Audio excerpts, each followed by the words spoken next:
Hello students, third part of the story. There is a row of huts near some dirty puddles. सी गंदे नाले के पास कुछ झोपड़ियां हैं एक कतार में. Outside one of the huts Jaya dumps her sack, और एक हट्स के बाहर जया अपने जो भी मटेरियल वो बिनती है, प्लास्टिक कप्स बॉटल्स, उसका डंप लगाई हुई है. उसको इसकी हीप्स तैयार की हुई है. उसको एक जगह जो है कबाड़ को इकट्ठा की हुई है.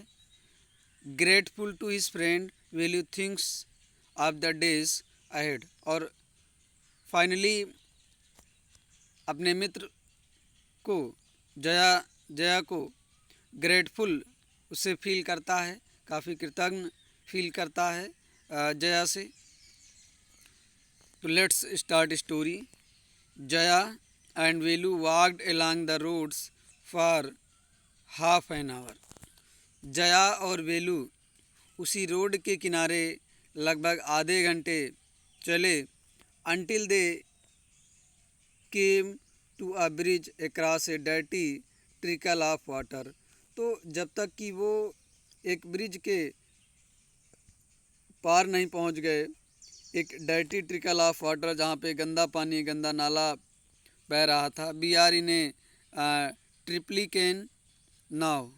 तो हम लोग इस समय ट्रिप्लिकेन में हैं.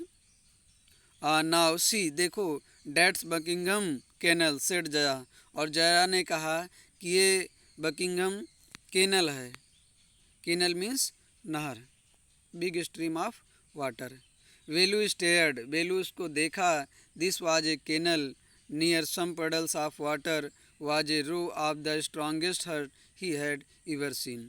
तो उस नहर को देखते हैं तो उसी जो गंदा नाला था उसी के बगल में कुछ अजीब सी झोपड़ियाँ बनी हुई थी, जिसको शायद बेलू ने कभी नहीं देखा था इस तरह के. They were build out of all sort of things. उसमें ये सब वस्तुएं बनाने में लगी थी. मेटल सीट लगा था, tyres, bricks, wood and plastic.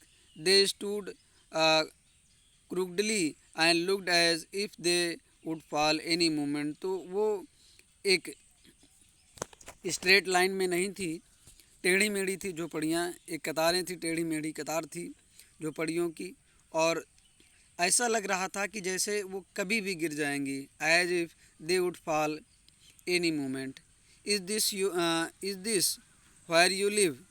क्या ये वही स्थान है जहाँ पे तुम रहती हो. These houses are strange said Velu. Velu ने कहा कि ये जो घर है ये काफ़ी स्ट्रेंज है, विचित्र है. इन आवर विलेज, हमारे गांव में the houses are made of mud and palm leaves. Velu कहता है कि ये तो झोपड़ियाँ काफ़ी स्ट्रेंज हैं, और हमारे गांव में जो घर जो बनते हैं वो मड और पाम लीफ से बनते हैं, तो मिट्टी से और ताड़ के पत्तियों से. Jaya went around to one of the huts. तो जया एक झोपड़ी के पास गई. And dumped her sack outside, और अपना जो सैक लिया था, जो बैग लिया था, उसको डम्प्ड कर दिया, वहीं पे उड़ेल दिया कबाड़ पे बाहर. Then she picked up an empty one. उसके बाद वो एक खाली बैग फिर ले लेती है कबाड़ बिनने के लिए. लेट्स गो, चलो चलें. She turn to Velu and gave him a saw. उसके बाद वो सी टर्न टू बेलू, वो बेलू के तरफ मुड़ती है और उसको थोड़ा सा धक्का देती है. Shove means push. At least help me now.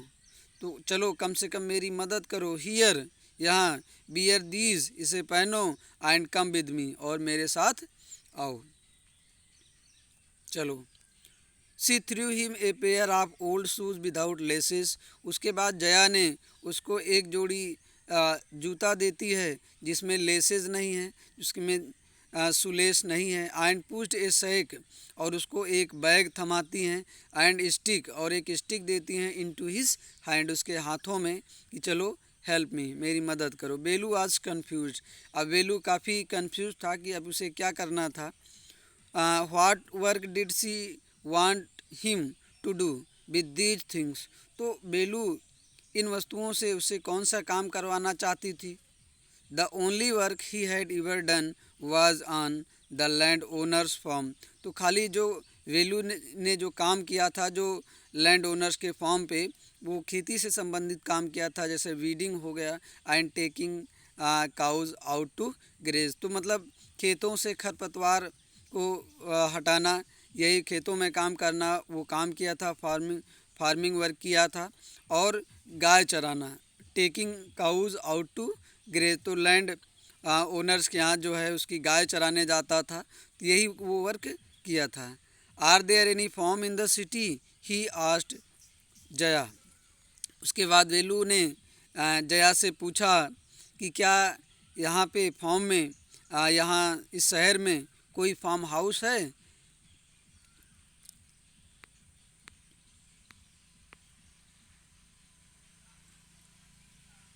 Thank you.